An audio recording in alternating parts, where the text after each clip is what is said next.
안녕하세요. 성로가병원 OS3 정형외과 이영석 원장입니다.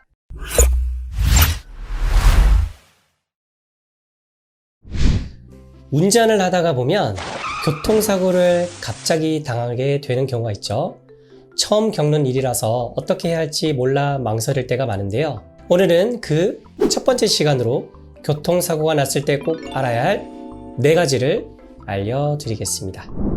첫 번째, 교통사고로 병원 오기 전 알아야 할 내용은 교통사고가 나면 양쪽의 보험 담당자들이 출동을 하게 되고 상대방 보험사의 담당자의 명함을 받게 되는데요.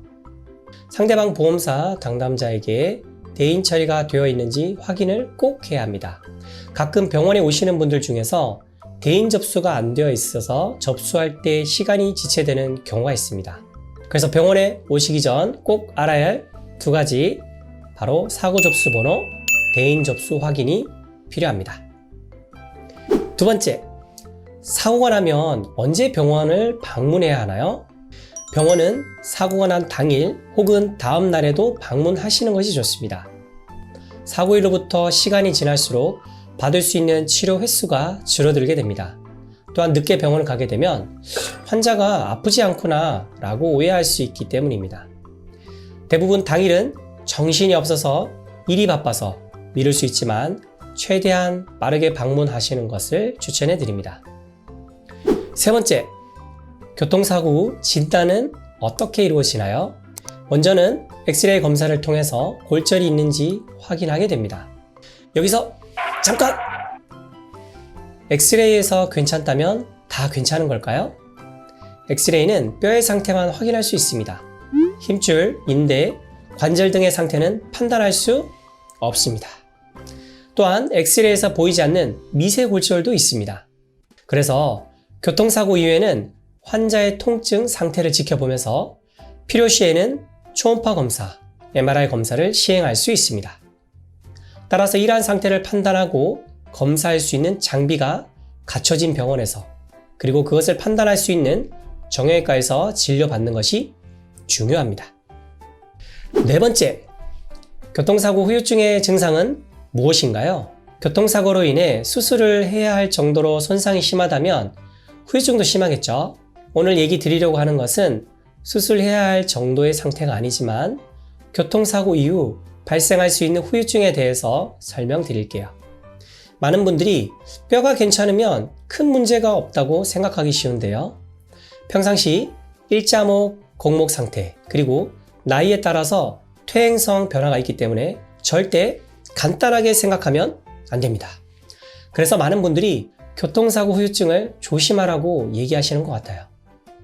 먼저 몸통 위쪽으로는 뒷목 통증, 어깨 쪽지, 날개뼈 통증이 발생할 수 있고 팔이 저리거나 팔 쪽으로 통증이 나타날 수 있습니다. 몸통 아래쪽으로는 등, 허리 통증, 골반 통증, 다리 저림부터 다리 쪽으로 통증이 나타날 수 있습니다. 또한 목, 어깨 근육의 긴장이 심해지면 두통, 어지러움, 눈이 빠질 것처럼 아프거나 치통이 생기기도 하고 메스꺼움, 구토, 불면증까지 발생하기도 합니다. 이런 경우 목, 어깨 근육의 긴장 때문이라고 생각하지 못하는 경우들이 많은데요. 사고로 인해 목, 어깨 근육이 긴장하면서 발생하는 증상들입니다. 다음은 기존에 있던 디스크가 악화되는 경우입니다. 교통사고 전에는 디스크가 있는 줄 몰랐던 분들도 MRI 검사를 해보면 생각보다 디스크가 심한 분들이 있으세요. 그래서 이런 분들은 교통사고 이후에 목 디스크, 허리 디스크 증상이 발생하게 되죠. 보통 디스크가 있지만 증상이 없이 살아가는 경우가 많습니다. 그래서 사고 전에는 디스크가 있는 줄 몰랐다가 사고 이후에 디스크로 인해서 신경이 자극되면서 팔, 다리 쪽으로 저린 증상이 나타나게 됩니다. 제가 치료를 하다가 보면 이런 경우가 제일 안타까운 경우입니다. 교통사고 전에는 디스크 증상이 없었다가 교통사고 이후에 디스크 증상이 발생해서 고생하는 경우가 있으시거든요. 따라서 교통사고 이후에 빨리 제대로 치료를 받지 못하면 이러한 후유증이 발생할 가능성이 높아집니다. 교통사고 초기부터 열심히 치료를 잘 받는 것이 중요합니다. 지금까지 교통사고에 대한 궁금증을 알려드렸는데요. 궁금증이 해결되셨죠? 그렇다면 여러분 좋아요, 구독, 알람 설정 잊지 마시고요. 두 번째 교통사고 영상도 기대 많이 해주세요. 지금까지 성노과병원 정형외과 이영석 원장이었습니다.